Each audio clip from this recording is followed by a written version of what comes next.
Back at it with the bourbon hunting again. Got some time to kill here today, so I figured I'd go out and hit some stores. First stop is Top 10 Liquors in Roseville, Minnesota. All right, so Top 10. Before we get into talking about the bottles here, I'm just going to let you guys kind of see what's on screen. Most of this you've already seen in a lot of other bourbon hunting videos, but just some information on how I make these videos. I do the voiceover for this part after the fact, so I'm watching this on a screen.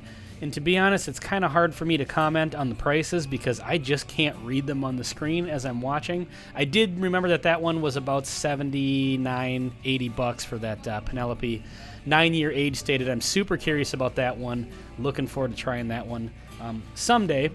The other thing is trying to film these. I try to get as detailed as possible, but at the same time, I also try to respect other people's privacy, and I don't want to get other people in the video. It's painfully awkward to film these things. So if I seem a little hurried in some of these, that's usually the reason why. It's just because there's other people around. But anyway, yeah, you're kind of seeing the stuff on the shelves here. Pretty common stuff, but Top 10 is always good. You know, they always got what, basic stuff that you're looking for, and they usually have a handful of extra bottles that you may not see everywhere. Good prices here. That rare breed's a little below what it actually is, unfortunately, now in Minnesota, which is usually around $55. So, some Doc Swinson. Still haven't tried any of this Kings County stuff. I'm looking at this blended bourbon. I have never seen the Blue Label one before, so that's kind of interesting. But, yeah, some Stranahans there.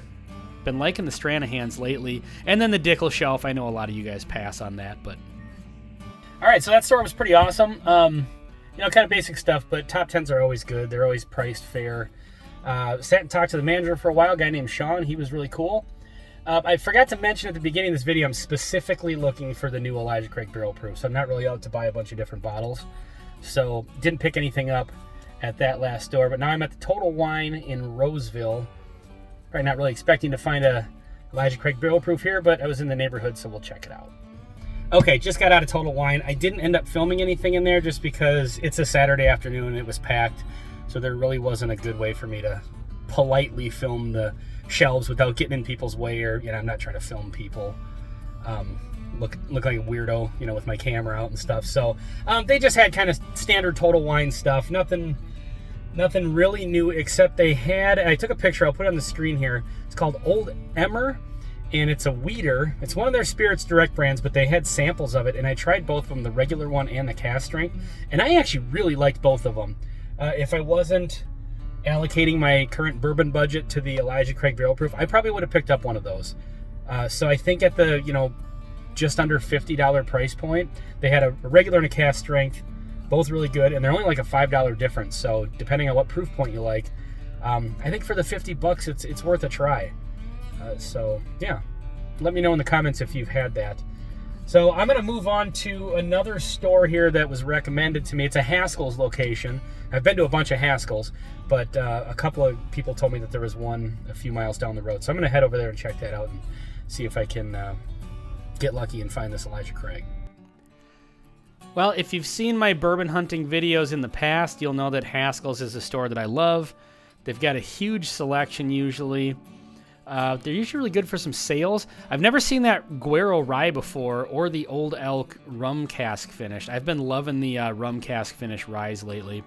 Got a Redwood Empire rye there. I'm not really familiar with that one. Bottled in Bond rye from Doc Swinson's. Haven't had that, but I have had a rum finished rye from them, which was awesome. So we got some rye stuff over here. Check it out. Celebrity whiskey. Elvis has a whiskey out now. That's awesome. I think we actually have some samples of that here that we'll be getting to soon. More Elvis stuff. Really pushing the Elvis whiskey.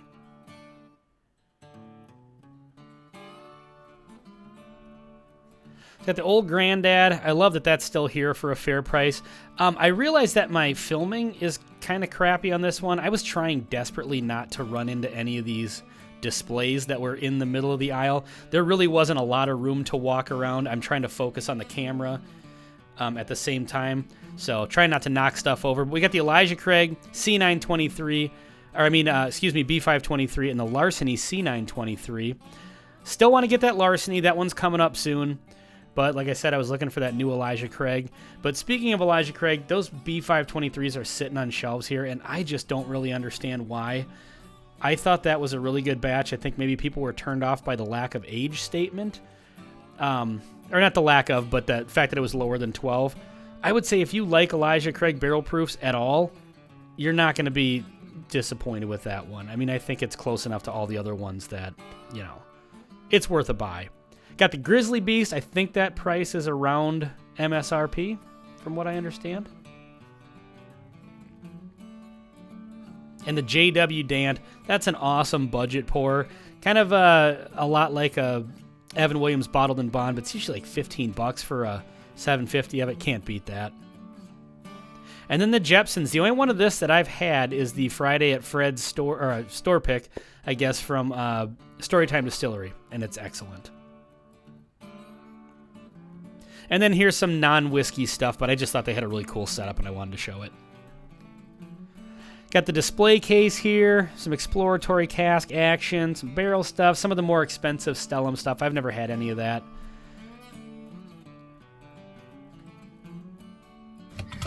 Well, no luck on the Elijah Craig barrel proof, at least not the one I was looking for. They had the Larceny barrel proof, which I do want to get a bottle of that, but I really just kind of set the budget aside for the Elijah Craig at the moment. But yeah, cool store. I mean, nothing too crazy, but they had some really good stuff. Haskell's is always kind of a for sure stop for me. If I see one, I'm going to stop in. I would recommend that. You know, if anytime you see one, stop in, check it out. They usually have some pretty good stuff. Same with Top 10. So yeah, no luck on the Elijah Craig though. Okay, heading out to grab some lunch here after bourbon hunting, and I did come across an MGM.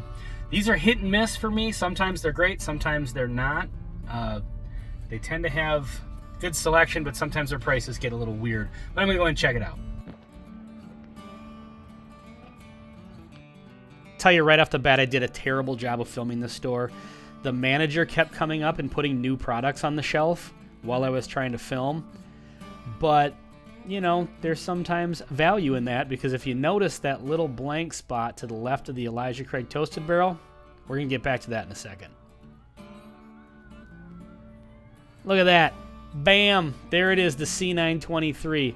Now, the price is a little bit high compared to, you know, some of the other stores that I see the Elijah Craig barrel proofs at, but, you know, do you buy it at a little higher price? This is definitely high for Larceny barrel proof, but an average price on Booker's. So MGMs tend to kind of be up and down. Some things are overpriced, some things are not.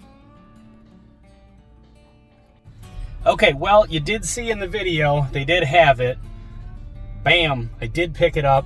$97 is on the higher side for what it usually goes for around here, but I've never paid less than $80 in Minnesota.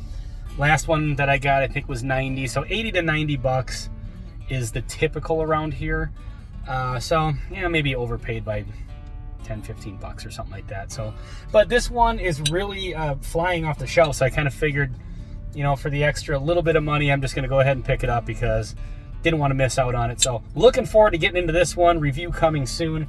It was a little difficult to film in that store because they were putting new stuff on the shelves, so they kept coming over, and they did have some Buffalo trays for like $50, which is stupid.